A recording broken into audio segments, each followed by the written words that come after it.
also got a brutal dressing down in the Oval Office. Well, for more on this, we're joined by energy and geopolitics strategist Thomas O'Donnell. Good to have you back with us, Thomas. Unprecedented scenes at the White House. I can't recall any moment that we've seen there between any US leader and foreign leader. Firstly, give us your reaction to what unfolded in the Oval Office. Well, I mean, people can watch the sort of infantile behavior. I think Trump would be wise to keep JD Vance out of the room next time. Zelensky simply told the story about how he did sign an agreement. He did sign a ceasefire with Merkel and Macron, with Mr. Putin some years ago, and it wasn't respected. Prisoners weren't exchanged and so forth. And it seemed to me like JD Vance didn't know what to say, and so he started attacking him.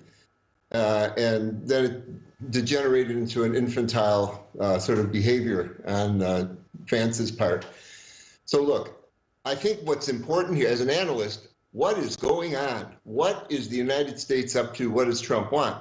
And what I would say here is it's clear, pretty clear to me, what Trump wants is he wants to somehow separate Russia from China, and he seems to be willing to do anything to make Mr. Putin feel happy, to feel good, to feel praised, to feel vindicated, so that they perhaps can form an entente with the United States.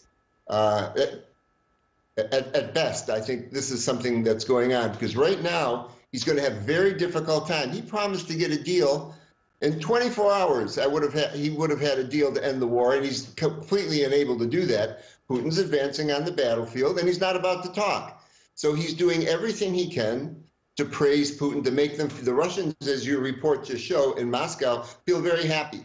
And I think that's actually the negotiating tactic of Trump here. And he's willing to, throw the Ukrainians under the bus in the course of this, unfortunately.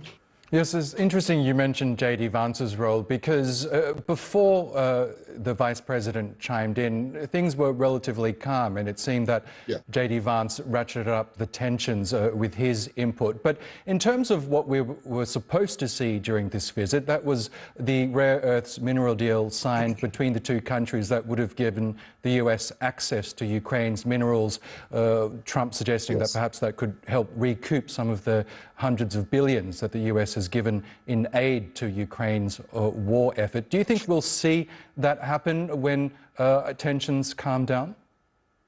Well, it's difficult to say, but this is something, Trump really wants this. He wants to say to his supporters at home, look, I'm strong.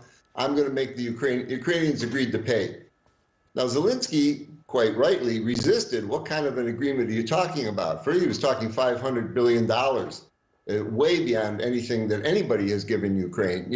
It's down, so Trump was willing to go back and forth, his guys go back and forth and talk it down. And apparently there wasn't a lot of detail in this agreement. It was more, I see it more as a pro forma thing. And then he could say he's got this deal and go on, and we'll talk about the details later. Zelensky is very careful always to say, and this goes back way before Trump, he's willing to negotiate. Maybe he has to make some deals with Putin that won't be very palatable to the Ukrainian people, but any deal that's made has to be guaranteed in some fashion.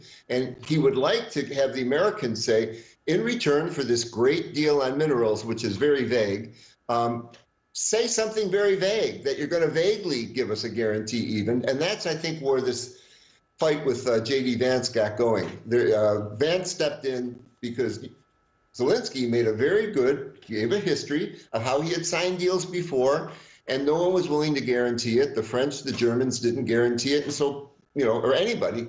And so Putin attacked his country in an all-out invasion. So he just doesn't want to give up that point. And I think it's both of them afterwards, both on Trump on his side and Zelensky, said fairly conciliatory things. Let's see. But this is a mark of the low level of capacity in the leadership of the American government right now to carry out diplomacy in a dignified manner.